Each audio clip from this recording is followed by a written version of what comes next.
Hello, everybody. I hope you're having a good week. For this week, I wanted to continue to focus on coping with COVID-19 and the social distancing that's in place for many of us and has been in place for many of us for quite a few weeks now. And if anything, talking to students and talking to friends and family, one of the things that's really setting in is the reality that this is ongoing and we don't know exactly where it leads or how long we'll be managing this. And from my last video, I mentioned a quote by Viktor Frankl, which was who was in, as I mentioned, was in concentration camps as a prisoner for I think about 4 years or 3 years or plus, and was in 4 different locations. And his book, Man's Quest for Meaning, is really powerful in terms of dealing with a situation where the future is uncertain. And of course, I mean, this doesn't even remotely compare to that. But the powerful lessons that he learned from that experience and then shared with us in that book are really instructive, and I think they offer us quite a bit. So one of the things that happened after we had the big earthquake in Japan back on March 11th is that the initial earthquake was certainly a shock. And then that was compounded by both the meltdown in Fukushima and the ongoing aftershocks. And for me at the time, the aftershocks were the thing that were really sort of throwing me off the most, or the things that I was struggling with to deal with. And when a breakthrough happened in thinking, for me, it was really around just the stability of the ground. The reason why I was being surprised by the aftershocks or thrown off by them was that I expected the ground to be stable. Now, I grew up sailing and spent a lot of time on different sized boats. And if someone had said to me, oh, don't worry, the water won't move, the boat's going to be very stable on the water, I would have thought that was absurd.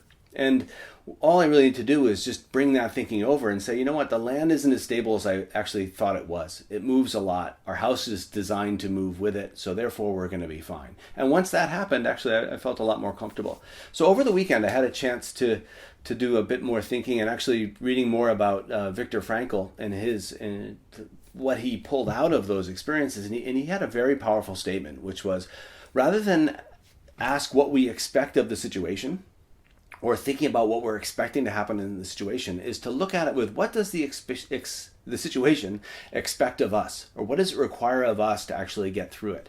And in this case with COVID-19 and the social isolation, obviously there's the steps that we need to take to keep ourselves safe. So around the hand washing and wearing masks and also protecting other people, right? That's one of the big things of the mask, is reducing the amount of a potential virus that people are putting out and how far that could travel. So that protects other people and also puts their minds at ease a little bit when they see us wearing the mask.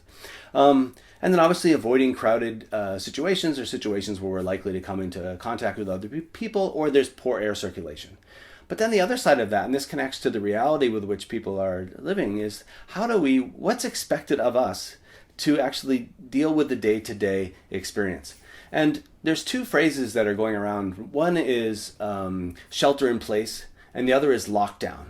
And I recognize that those phrases are maybe useful to try to give people an impression or an image of what is expected of them, but I feel like they're incredibly limiting. I think when we think about lockdown, it's almost like we have no options, or, sheltering in place, we're kind of cowering where we are, just waiting for this thing overhead to pass. And I think that's not what's expected of us. I think what we can do is look at what are some of the actions we can take to actually, be okay in the situation that we're in. And going back to Viktor Frankl, he had 3 types of actions that he was aware of when he was a prisoner in the concentration camps. And one was a life of action. And those are the things where we can express ourselves creatively, or where we take proactive movement to do something.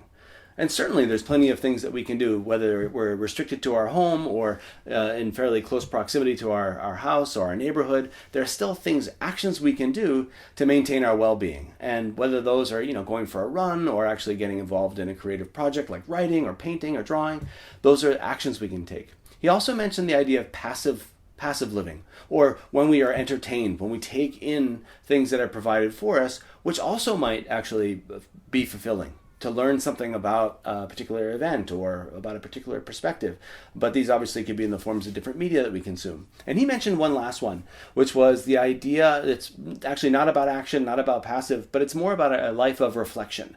And I think that can happen individually or in actually our conversations with other people. And so when we think about what's expected of us in this situation, it's like, well, what actions can we take?